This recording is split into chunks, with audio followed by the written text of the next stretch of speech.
তো ভাই সকলে আমরা জেনে গেছি এবার থেকে আমরা যা ইউটিউব থেকে ইনকাম করবো ইউটিউব ট্যাক্স দিতে হবে, অর্থাৎ ইউটিউব আমাদের কাছ থেকে 15% ট্যাক্স কিন্তু প্রতি মাসে আমাদের কাছ থেকে নেবে যতটা ভিউস আসবে ইউএসএর থেকে। তো এবার তুমি যদি 31 এর আগে যদি এই ট্যাক্স ফর্মটা যদি ফিল আপ না করো, যেটা হচ্ছে ইউটিউবের জন্য গুগল অ্যাডসেন্স থেকে যদি ফর্মটা ফিল আপ না করো ট্যাক্সের জন্য, তাহলে কিন্তু তোমার অ্যাকাউন্ট থেকে কিন্তু 24% ট্যাক্স কিন্তু ইউটিউব কেটে নেবে। সেটা তুমি যেখান থেকে তোমার ভিউস হোক না কেন, যেখান থেকে তোমার আর্নিং হোক না কেন।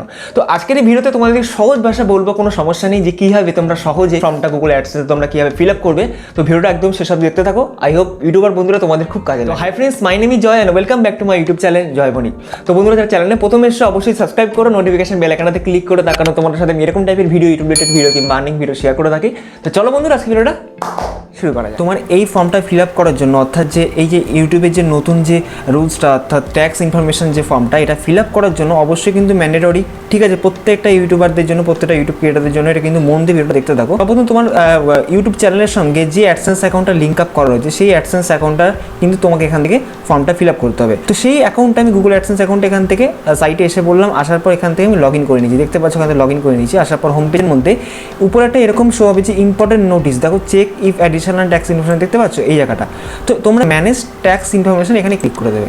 যখনই ক্লিক করে দেবে এরকম টাইপের একটা অপশন যেখানে লেখা রয়েছে ম্যানেজ ট্যাক্স ইনফরমেশন, তোমরা এখানে অ্যাড ট্যাক্স ইনফরমেশন এখানে ক্লিক করে দেবে। তারপর তোমার সামনে অ্যাডসেন্স অ্যাকাউন্টটা লগ ইন করার জন্য বলছে, তোমরা এখান থেকে নেক্সটে ক্লিক করে দেবে, ঠিক আছে? যখনই নেক্সটে ক্লিক করে দেবে তারপর তোমার সামনে এরকম টাইপের একটা অপশন এসে পড়বে, এখানে দেখাচ্ছে ইউনাইটেড স্টেট ইনফরমেশন। তোমরা এখান থেকে ইন্ডিভিজুয়াল যদি হয়ে থাকে তাহলে ইন্ডিভিজুয়াল এখানে ক্লিক করবে, ঠিক আছে? আর যদি ইন্ডিভিজুয়াল না হয়, নন ইন্ডিভিজুয়াল অর্থাৎ বিজনেসের জন্য, তাহলে এখানে ক্লিক করবে। তো আমার যেহেতু ইন্ডিভিজুয়াল অ্যাকাউন্টে অ্যাডসেন্স অ্যাকাউন্টে যাতে ইন্ডিভিজুয়াল, এখানে ক্লিক করে আমি নেক্সটে ক্লিক করে দিলাম, ঠিক আছে? তো নেক্সটে ক্লিক করে তবে এখানে দেখাচ্ছে are you citizen of resident of the United State, ঠিক আছে? এখানে আমি তো রেসিডেন্ট ইউনাইটেড স্টেটের নয়, তো এখান থেকে অবশ্যই আমাদের নো করতে হবে। নো করার পর এখান থেকে নেক্সট বাটনে ক্লিক করে দিলাম। ক্লিক করার পর এখানে দেখা যাচ্ছে select W8 tax form type, কোন টাইপের ফর্ম আমরা ফিল আপ করব। দুটো ফর্ম হয়ে থাকে, এটা মন দিয়ে দেখো, এটা হচ্ছে W8BEN আর এটা হচ্ছে এই ফর্মটা W8ECL, ঠিক আছে? তো এটা হচ্ছে প্রথমটা হচ্ছে যারা ইন্ডিভিজুয়াল তাদের জন্য, আর এটা হচ্ছে বিজনেসের জন্য, দেখতে পাচ্ছ? তো ইন্ডিভিজুয়াল এখানে ক্লিক করলে, ক্লিক করার পর স্টার্ট ফর্ম এখানে ক্লিক করে দিলে, ঠিক আছে? করার পর দেখো এখানে একটা নতুন ফর্ম এসে পড়লো, সেই নতুন ফর্মটা হচ্ছে W8 এই ফর্মটা, ঠিক আছে? দেখতে পাচ্ছ? তো এই ফর্মটা কিন্তু আমাকে এখন ফিল আপ করতে হবে। দেখতে পাচ্ছ 6টা ফর্ম রয়েছে, 1 2 3 4 5 6টা ফর্ম রয়েছে। তো উপরে দেখো আমার কিন্তু আমার যে অ্যাডসেন্স অ্যাকাউন্টে যে নাম, আমার লিগাল নেম, সেটা এসে পড়লো, তোমাদের নামটা এখানে এসে পড়বে। আগের পেজেও কিন্তু তোমার নামটা দেখাচ্ছিল, তুমি ফলো করেছিলে। তারপর এখান থেকে তোমাদের কী করতে হবে, যে DBA অপশনাল রয়েছে, এখানে কিন্তু কোনো কিছু দিতে হবে না। এখানে চ্যানেল নাম টাম এসব বিজনেস নেম থাকলে তোমরা দিতে পারো, বিজনেস নেম যেটা রয়েছে। তো এটা আমি ব্ল্যাঙ্ক লিখে দিলাম। ব্ল্যাঙ্ক লিখে দেওয়ার পর এখান থেকে কান্ট্রি অফ সিটিজেনশিপ আমি ইন্ডিয়া করে দিচ্ছি এখান থেকে। তারপর এখান থেকে দেখাচ্ছে যে ট্যাক্স পেয়ার আইডেন্টিফিকেশন নাম্বার, অর্থাৎ টিন নাম্বার, ঠিক আছে? তো এই জায়গাটা কিন্তু তোমাকে প্যান কার্ড নাম্বার দিতে হবে, যেটা হচ্ছে ফরেন টিন, ঠিক আছে? তো বাইরের জন্য আমাদের কিন্তু প্যান কার্ডটা অবশ্যই এখানে এলিজিবল রয়েছে। তো প্যান কার্ড কিংবা GST নাম্বার এখানে দিতে পারো, এবং প্যান কার্ড নাম্বারটা কিন্তু তার দিতে হবে যার নামে অ্যাডসেন্স অ্যাকাউন্টটা, ঠিক আছে? এটা মাথায় রেখো, তোমার নামে অ্যাডসেন্স অ্যাকাউন্ট, তোমার বাবার নাম দিলে কিন্তু হবে না, এখানে তোমার নামে প্যান নাম্বারটা দিতে হবে। তারপর আমি এখান থেকে নেক্সট বাটনে ক্লিক করলাম। নেক্সটে ক্লিক করার পর এখান থেকে দেখাচ্ছে অ্যাড্রেস, দেখতে পাচ্ছ এখানে অ্যাড্রেস। তো এই অ্যাড্রেসে কিন্তু আমাকে এটা পার্মানেন্ট রেসিডেন্স অ্যাড্রেস, এই জায়গাটা টিকমার্ক করে দিলাম, ঠিক আছে? এই জায়গাটা টিকমার্ক করে দেবে যেটা পার্মানেন্ট রেসিডেন্স অ্যাড্রেস, এটা সেম কিনা, ঠিক আছে? এটা পড়ে নেবে। তারপর এখান থেকে তোমার অ্যাড্রেসটা ফিল আপ করে দেবে, যেই অ্যাড্রেসটা কিন্তু তোমার অ্যাডসেন্স অ্যাকাউন্ট তৈরি করার সময় অ্যাড্রেসটা ফিল আপ করে দেবে, সেম টু সেম অ্যাড্রেস কিন্তু এখানে দেবে। একদম থেকে নিচে নামানোর পর mailing address is same permanent, এটাকেও টিকমার্ক করে দেবে। করার পর নেক্সট বাটনে ক্লিক করবে। তো ক্লিক করে দেওয়ার পর তোমাদের সামনে এই টাইপের একটা স্টেপ, থার্ড স্টেপ, এখানে দেখাচ্ছে যে ট্যাক্স স্টেটই তোমাদের ইয়েস থাকবে না, তোমরা এখানে ইয়েসে টিক মার্ক করবে, এই জায়গাটা টিক মার্ক করবে উইথ দ্য ইউএস। এখানে ইন্ডিয়া থাকবে না, তোমরা এখান থেকে ইন্ডিয়া চুজ করে নেবে। তো ইন্ডিয়া চুজ করে নিলে, চুজ করে নেওয়ার পর এখান থেকে স্পেশাল রেটস অ্যান্ড কন্ডিশন, ঠিক আছে? এই জায়গাটা তোমায় কী করতে হবে, 3টে কিন্তু ফিল আপ করতে হবে। এই জায়গাটা মন দিয়ে দেখো, সার্ভিসেস অ্যাডসেন্স, এখানে টিকমার্ক করবে। টিকমার্ক করার পর এখান থেকে আর্টিকেল 7 একটাই থাকবে, এখানে টিকমার্ক করবে। তারপর এখান থেকে উইথড্র রেট এখান থেকে 0% করবে। করার পর এখানে টিকমার্ক করবে। টিকমার্ক করার পর এখান থেকে আবার এখানে টিকমার্ক করে মোশন পিকচার।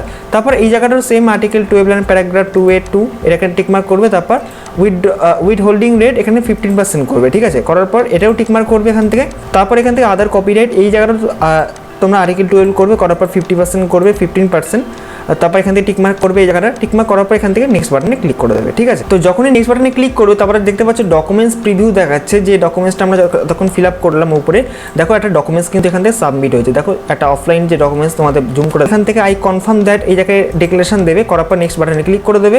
তারপর এখান থেকে সার্টিফিকেশন, এই জায়গাটা তোমার সিগনেচার ফুল নেম দেবে, যেটা তোমার লিগাল নেম, ইলিগাল নেমটা দেবে নট চ্যানেল নেম, তোমার লিগাল নেম দেবে, ঠিক আছে। তারপর এখান থেকে লিগাল নেমটা দেওয়ার পর এখান থেকে yes I am the person এখানে টিক মার্ক করবে, করার পর নেক্সট বাটনে এখান থেকে ক্লিক করে দেবে, ঠিক আছে। ক্লিক করার পর দেখাচ্ছে যে লাস্ট অপশন যেটা হচ্ছে 6 নম্বর, activities and services perform in US. আমাকে কি করতে হবে এখানে নো, ঠিক আছে। নো করার পর এখান থেকে আমি যেহেতু ইউএস এর নয়, তারপর এখান থেকে I certify that the services এখান থেকে টিক মার্ক করবে। তারপর last option status change and affidavit, এই জায়গাটা তোমার যদি মনে করো নতুন অ্যাডসেন্স এখন তৈরি করে থাকো, সেখানে একটা পয়সা এখনো হাতে পেমেন্ট পাওনি, মানে $100 হয়নি, ব্যাংকে টাকা এখনো রিসিভ হয়নি, তাহলে তোমরা নতুন হলে এই অপশনটা সিলেক্ট করবে, না হলে যদি পুরনো হও তাহলে এই অপশনটা, ঠিক আছে।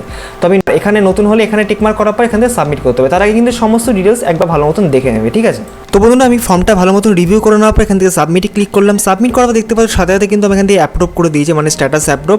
আমার ডকুমেন্ট সব ঠিকঠাক রয়েছে, সাথে সাথে তোমায় কিন্তু সব ঠিকঠাক থাকলে স্ট্যাটাস কিন্তু অ্যাপ্রুভ করে দেবে। কিছুক্ষণ পরেই কিন্তু আমার কাছে একটা ইমেল সাথে সাথে এসে পড়েছে, দেখাচ্ছে your tax information has been approved. এর মানে হচ্ছে আমার ইউএস থেকে যা ভিউস আসবে, যা ইনকাম হবে, তার থেকে 15% কিন্তু অটোমেটিক্যালি কিন্তু ট্যাক্স কেটে নেবে। তো ফাইনালি কিন্তু এইভাবে কিন্তু সাবমিট তোমরা করতে পারবে।